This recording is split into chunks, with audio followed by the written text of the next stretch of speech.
Our next discussion focuses on a huge opportunity for Essex businesses, the energy supply chain, with major projects like offshore wind, solar farms, hydrogen developments on the horizon. There's a real chance for local companies to secure contracts and grow alongside these investments. This session will explore what it takes to become part of these supply chains, qualifications, standards, capabilities developers are looking for, and how businesses can prepare to be tender ready. We'll also look at the specific products and services in demand and how collaboration and networking can help Essex firms connect with Tier 1 suppliers and project developers. So please join me in welcoming our panel as we dive into how Essex businesses can seize these opportunities and play a leading role in the energy transition. I'd now like to invite our panelists to just share a brief introduction individually. Steve. Thanks, everyone. So my name is Steve Beale, so I'm the Chief Executive of Freeport East. I think I'm going to say a bit more about what Freeports are later, so I won't do the whole thing now. My background's in energy and infrastructure. In simple terms, Freeport's a kind of special economic zone. I think I guess the particular reason why I'm on the panel, so we don't own or kind of develop projects ourselves, but we work with all of these projects on the panel and lots of others to particularly kind of support inward investment into the UK, but also to help local businesses grow and invest themselves as well as then we work lots of work around skills and kind of local business growth as well. So I think although we're not a project developer like others on the panel, I think we work very closely in supply chains, hence me being on the panel. Thanks. Good morning, everybody. My name's David Terry. I'm a supply chain development manager on the Five Estuaries offshore wind farm. I'm employed by RWE. My background, I've been at RWE for 3 years now, but prior to that, I was working in both the university sector and also the business support sector, where I was actually encouraging and working with SMEs and other businesses to actually get into the energy market. So I actually checked out RWE to make sure that was a serious proposition for them as well, to actually look at growing UK content and UK support before I actually joined. So that gives a bit of a background on why I'm here. Good morning. So I'm Alex Napper. I'm the procurement lead for solar that works for EDF Power Solutions. I'm also the senior procurement manager for Longfield Solar Energy Farm, which is being developed just outside Chelmsford. Good morning, everyone. So I'm Liam Walker, Portfolio Director for the onshore region for National Grid. So I work in strategic infrastructure. Been in the transmission industry for close to 20 years, working predominantly for National Grid, but also prior to National Grid, a consultancy. So I've worked both contractor side and client side. A number of projects sit within my portfolio. Some you may be familiar with. The largest of the ones is the Norwich to Tilbury reinforcement project. But I also have a few other projects which is upgrading existing National Grid assets to make sure that the capacity is there for when the generation is due to connect. That's terrific. Thank you. We'll move right on to the first question, actually. If I could go to Alex first, that'd be great.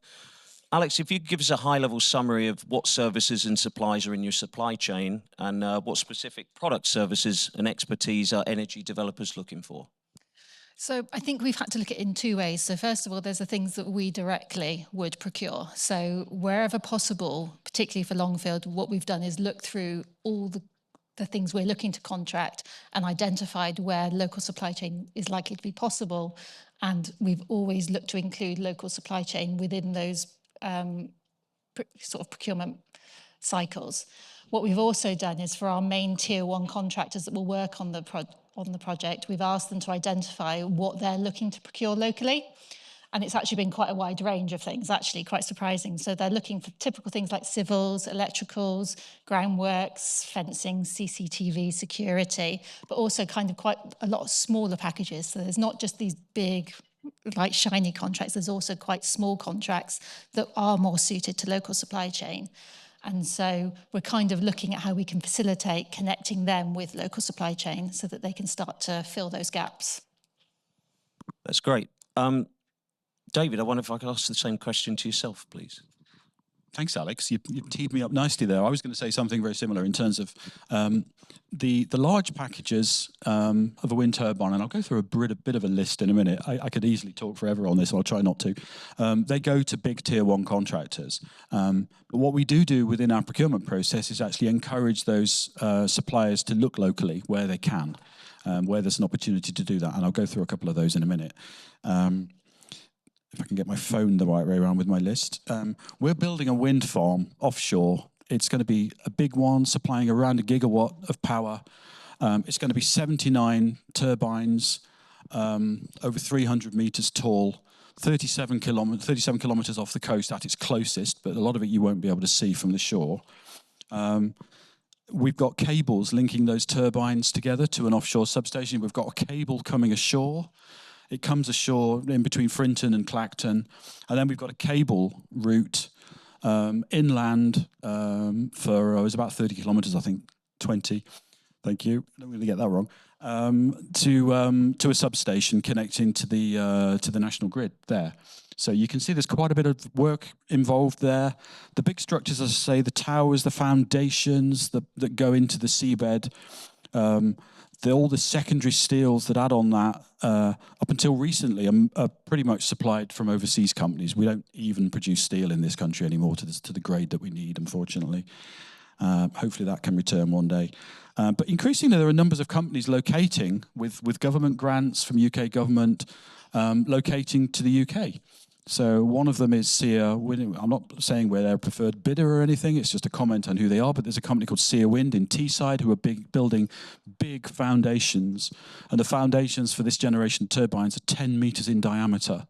That's as big as a house. You imagine that's the size of a tube that goes into the seabed. They're huge. So because of the UK relocation, we're seeing an awful lot more subcontractors for fabrication works and a variety of others. We haven't made our decisions on our ports use yet, but we do use ports for both construction and also what we call marshalling, that's storing equipment for prior to use. But there's always a lot of local work for offshore surveys. There's a lot of vessel movement. There's a lot of need to go out there. So there's a range of activities that happen during the development and construction phases of this. The onshore works, I've mentioned where the cable comes ashore. But we've clearly, in similar vein to Alex, we've got a lot of contracts around things like construction and civils, landscapers. We're looking for local landscapers, providers of those services, because as Andy said in an earlier meeting, we need to leave the land in a better condition than when we dug it up in the first place. So lots of roadworks, lots of need for electrical contractors, comms contractors for 5G, and many, many more. We have a long list on that, so lots of opportunities. That's terrific, very detailed, thank you. Liam, if you'd like to add that would be great. Yeah, just very similar with the work that National Grid do, and we work in partnerships with lots of the supply chain now. So we've set up the Great Grid Partnership. But just to touch on how we structure a lot of the NSIPs and the large development consent order projects that we develop, we have Lot 1 suppliers that will provide lots of design, consenting, project management resource. The DCO, the NSIP process, is a lengthy process, and there's best part of 3 or 4 years of work there, just pre-construction development of large-scale projects that National Grid have got. And then the Lot 2 suppliers are more the build contractors, so we're starting to engage them much earlier in the process to get them involved so that they're ready for construction. And then below the Tier 1 suppliers, they'll be engaging with lots of Tier 2 suppliers for resource that will feed into them. So I'll encourage you to engage with our Tier 1 suppliers, and I'll provide a bit more information on that later. Thank you. David, if I could direct the next question to you. So we got a bit of support from the audience before the event for questions that they wanted to ask. So one is the opinion that developers use preferred contractors, suppliers over local businesses. Just wondering how you're going to ensure that you support local supply chains. I scribbled a note down on this one initially, and I'll aim this one at our future workforce with the yellow badges in the room, actually. prior to joining RWE, I actually went to a team meeting with the team I'm currently in, because I wanted to find out about who was I joining, and actually, do I want to join a big corporate organisation? The one thing I came away with was the passion and the commitment to make a difference, and that's make a difference from the point of view of combating climate change, to make a difference for things like our energy security, the passion about renewables. But fundamentally, it was about how, and we were talking about this in that meeting, and I was massively blown away. How do we make a difference in the areas where we're working? How do we make a difference to local communities, and how do we create opportunities for local businesses? And that was a real topic of a discussion. And I'm going to use a word that Diane used as well. It was very much about leaving a legacy. Once that construction phase of the project is gone, we're leaving an operation and maintenance service there. But we want to make sure that we've actually built some legacy for companies in that area to grow and move on to the next phase of that as well. We are going to overrun if I keep waffling, aren't I now? But anyway, so how are we helping companies? I've talked to a few of you on our stand there. If you go to our stand, we have a flyer there, which I have a crumpled version in my pocket with a QR code on. And that is for our STEP program. And that is how we communicate to our prospective suppliers. You can register for your interest in 5 estuaries. You can register your interest in North Falls as well. I think that's on there, Andy. But you can also register your interest in finding out about our whole portfolio of projects. And you'll get access to people like me. If you register with 5 estuaries, you will get contact direct with me to ask questions, and we'll be pushing out information on that. Other things that we're doing is, as you might have gathered earlier from Denise's presence, we're working very closely with Eastwind. I'll be at the event that was announced for April the 15th, where we're talking in a little bit more detail about the needs and the requirements and the structure and the scope and where you fit within that supply chain. What have I got on here? We'll be running a number of specific events later. We will be running a supply chain event later in the year, hopefully, if the timing's right, where we will bring our engineering teams along, where we'll bring our procurement people along, so that you can understand both what our specifications are, what standards are, and also about our procurement processes. This is a bit of a follow-on from the previous discussion, really. We're actually planning, and I would be very interested in talking to people about collaboration on this, a skills engagement event, not for training providers, but very much for industry, where we want to hear about what your needs are, because we will be putting things in place around skills support in the region. And we want to understand about what your needs are locally. With all due respect to training providers in the room, I want to hear it from the companies and their practical experiences of that, so that we can actually balance that need as well. I think that's me, yes. And you also, some of you have got my email address now. As I say, STEP, you'll be able to contact me. I'm a presence for you to actually gather and gain information on this service as well. Thank you. That's great. I will involve both of you at the end. Just got a couple more questions for the middle two. Alex, if I could direct next one to yourself. What are the key things you believe a business interested in joining your supply chain should prioritise? What do they need to be ready for and get right? And things like qualification, standards, capabilities that they would need to become a supplier. I think probably comes under 2 veins. So first of all, HSE is the most important thing for us. And so there is quite a detailed and quite intense process for that. And there's lots of, our questionnaire is quite extensive, and it requires a lot of supporting evidence. So that would be the key first thing. That's how you get your foot in the door, because if the HSE isn't there, it won't go beyond there. And then the second one is probably sustainability. So it's become really important to us to be kind of responsible about who we're contracting with, and to understand that they embody our values. So I think things around social policies, around sort of making sure that you've identified supply chain risks within that and you have mitigation plans. So I think those are probably the 2 main things I would think of immediately when I'm thinking about supply chain, and just to not be discouraged if it's a little bit of an intense process, because it has to be, because that's why it's so important to us. That's great, thank you. David, just a quick one. How big could the market be for Essex-based businesses in the expected sort of local projects that you've got? It's a bit of a finger in the air, that one. Yeah, I know it's difficult to give a figure for that. I did actually record something from our recent. Well, it's still in construction actually, and it's due to finish the end of this year. We have a project off the northeast coast on the Dogger Bank called the Sophia Wind Farm, and I pulled off a value report, which is looking at that. And similar to the figures that Andy and Diane pulled out, really, we are looking at, in terms of jobs locally, 3 to 500 during that construction phase. Overall, the Sophia project, which is actually bigger than 5 estuaries, but about the same size as the 2 projects put together, throughout the UK, employed something like 8,000 people during the construction phase. They were working out of Port of Tyne. So they did have a local port and therefore a lot of local supply chain. That makes a big difference. So, but for the scale of the market for local businesses, I'd say I've done some work with companies up in the northwest of England, because a previous project I worked on was Liverpool, and we had a cluster up, North Wales, and we had a cluster up covering that area. Companies looking at things like offshore wind or renewables, it probably will not be your sole market. You'll need to be diverse, and it's about diversification and being flexible. I worked very closely with a company who were originally making mobile phone masts and have now transferred to a proportion of their work into offshore wind. And they are winning contracts producing what's called secondary steels. That's the structures that you'll see around the base of a wind turbine, which in themselves look tiny compared to the scale of a wind turbine. But it's a big contract, and it's probably some of their bigger contracts. They're winning their first orders now, and it can be done.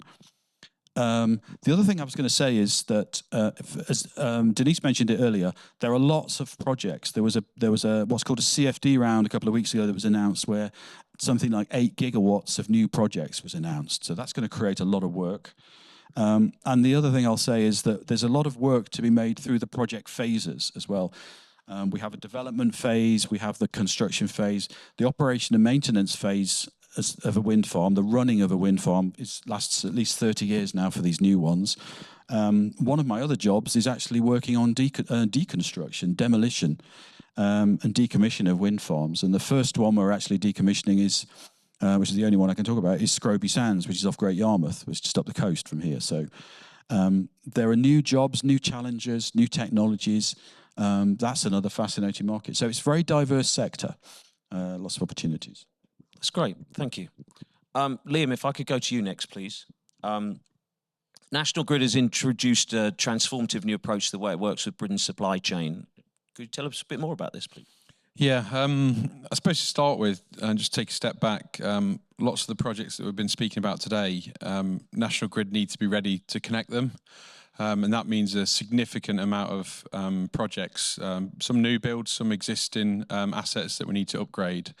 To put that into perspective, within the business unit I work in within National Grid, there's 17 NSIPs that we're currently developing. Some of them are in delivery at the minute. 12 of those projects are onshore projects, and 5 of them are offshore projects. The ones offshore are delivered within joint ventures, or most of them are delivered within joint ventures. But the onshore ones that I'll focus on here, we've set up a new partnership called the Great Grid Partnership. So we've entered into partnership with our tier 1 suppliers. So that's split into 2 lots. Lot 1 is the pre-construction supply chain that we're working with.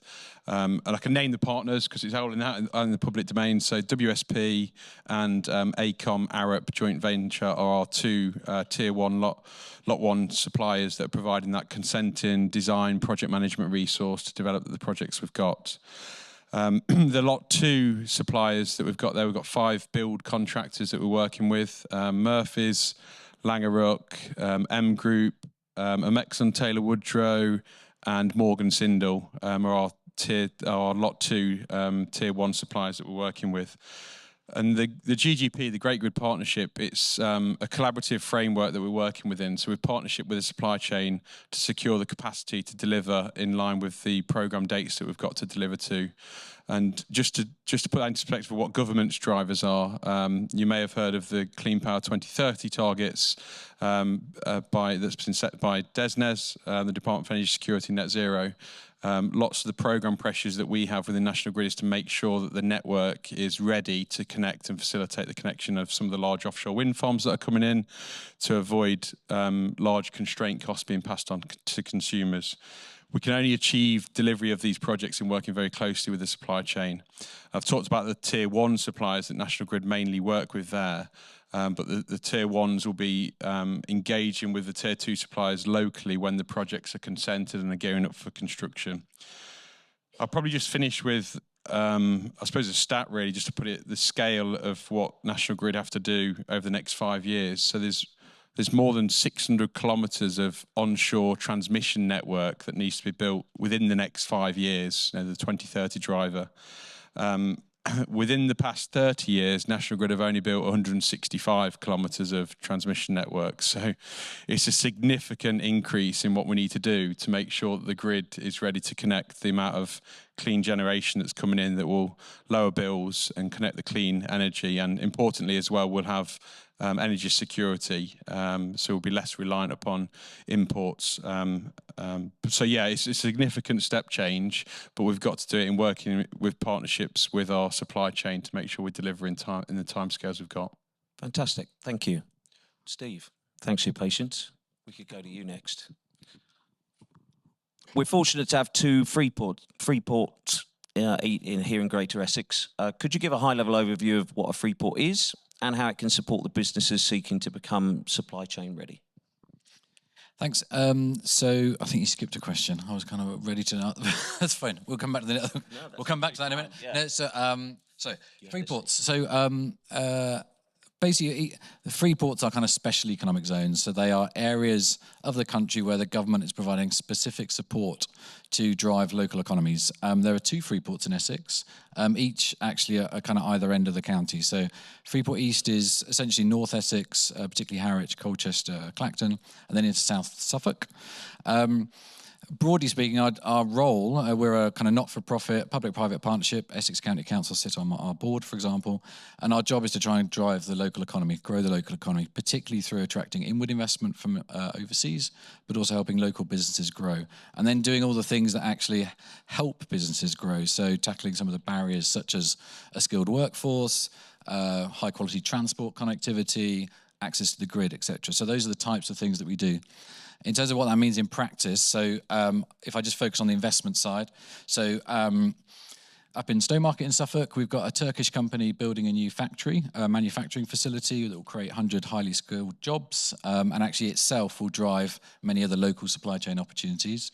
Up in Harwich, we work very closely with an Australian startup called Rux Energy, who are in hydrogen, and we've encouraged them to set up their first UK subsidiary in Harwich, set up a technical office. They're very different to someone who's already building factories, but actually they're kind of R&D led, and their aspirations are to grow in Harwich. We're also working with a company called Firefly Green Fuels, who have plans to develop sustainable aviation fuels in Harwich, which is a kind of massive opportunity there, will itself create new opportunities. And then lastly, in terms of kind of supporting existing businesses that are trying to invest more, so the Port of Harwich has a large-scale expansion project called Bathside Bay. That's hundreds of millions of pounds, and we work very closely with them in engagement with government in terms of how we can bring that project forward as soon as possible. So those are the types of things that we're seeing in terms of us trying to bring more investment into this area. In terms of the things that we're doing, so we have a skills and innovation fund that's already supported quite a few kind of skills initiatives. We put money through a consortium of local colleges, including Colchester Institute, so there's a kind of way of being supported by those. And then we also have a clean growth fund, which has also supported businesses directly. But I think in terms of kind of, so I think there's that mix of things that helps kind of businesses be involved. And so maybe I'll pause there. And I think, yeah, that's great, thank you. And I think that takes us sort of into the next question nicely, which is, what role do you believe Essex County Council and partners can play to support local businesses to enter the supply chain? Yep, thanks. I think first of all, it's actually the first thing about setting really high aspirations for what we want to happen here in Essex. A lot of these projects go through quite painful planning processes. I mean, that is just the way infrastructure projects are. I think it's really important that we in Essex are saying, actually, we want these projects to be as successful as possible. We want essentially the people that are promoting the projects to do well. We want communities to do well. And we want people to know that if you come and invest in energy in Essex, then you will do well. And I think that's a kind of really important aspirational point to get across. On the other hand, I think we also need to be very demanding, and it's great that all the projects are here today, but I think it's important that we also have high expectations for what we want to deliver from these projects. There's been a lot of talk today about the services side of these projects and the opportunities for local supply chains. The reality is that a significant proportion of the capital value of these projects is being spent overseas. And I think the UK has a challenge about whether it wants to deliver these projects efficiently if all the manufacturing is being done overseas.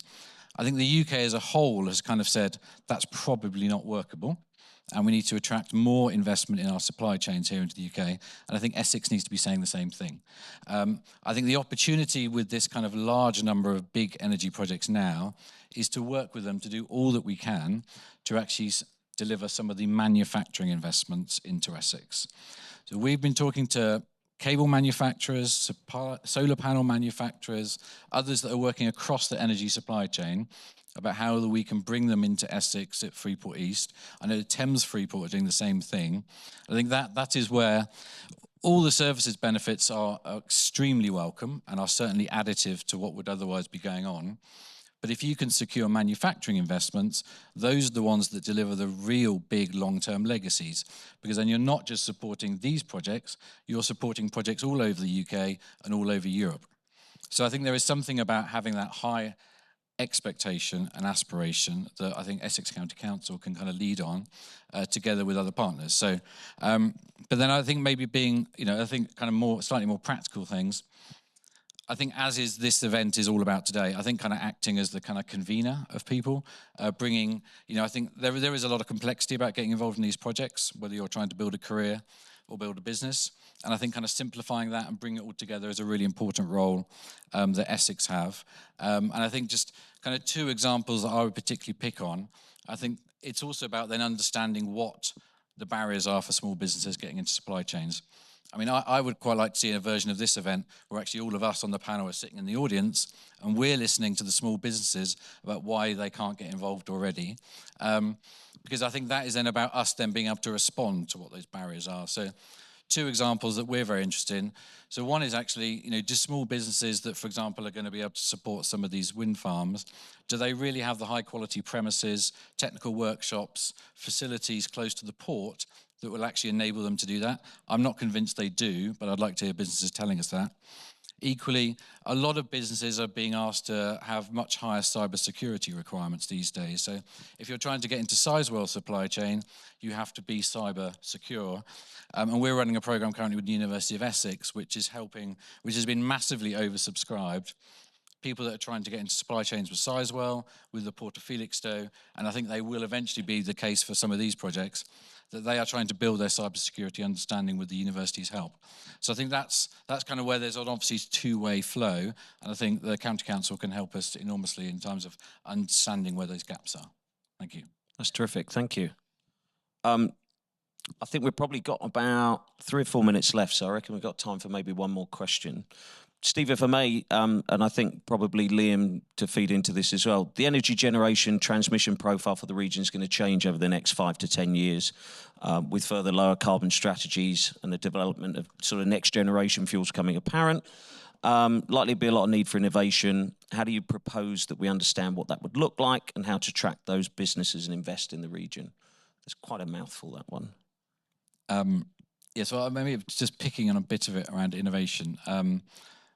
I think we have to create the kind of mechanisms that help the project developers and other businesses kind of be able to share and open up about what some of their challenges are, so that the academics, the researchers, the universities, the SMEs, the innovators can kind of try and respond to that. It's not easy to do, and I've deferred to David, who's kind of much greater expert in this, but I think that's kind of one of the challenges. I think when you've got critical mass that we're kind of talking about today, is there a form of a clean energy KTP program that we can be collectively developing with the universities and these businesses? I think is kind of one interesting area of activity. I think it's what scale brings is the ability to kind of structure some of these things a bit more effectively, and just allow that. I think Essex has got a national reputation around advanced manufacturing, around AI and digital. I think the challenge for us is how do we bring those talents and areas of expertise to support these projects be as efficiently and well delivered as possible. And I think that's there is something in the middle there that we kind of need to collaborate on in terms of how we bring that innovation in. Sorry. Thank you. Liam? Yeah, a few things I'll just add just on how Essex businesses can connect with large developers or the tier ones I'll refer to as well. And National Grid, as you may know, are regulated by Ofgem, so we have to demonstrate efficiencies in our projects, and a lot of the times that will mean we have to competitively tender projects, and we've done that in setting up the Great Grid Partnership. But what they will do is an exercise to engage with the Tier 2 partnerships. So when the projects are closer to securing consent, they'll run things like meet the buyer sessions. I'd encourage you all to engage with the Tier 1s that I listed earlier. They'll be closer to the works that they need and the skills that they need on the ground. National Grid are also part of the Essex Chamber of Commerce, so we want to understand what's out there as well, and where are the skills locally to Essex and where we can benefit most from them, given the amount of work that we've got within the region.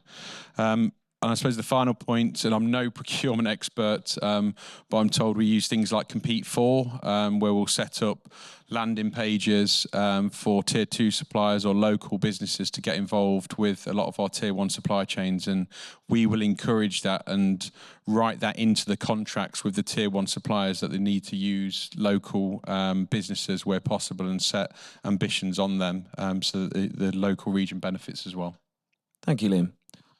That's all that we have time for. So I just want to say thank you. Great discussion. Yeah, if we could have a round of applause for everyone, that's great. And we'll move on to the next section. Thank you all.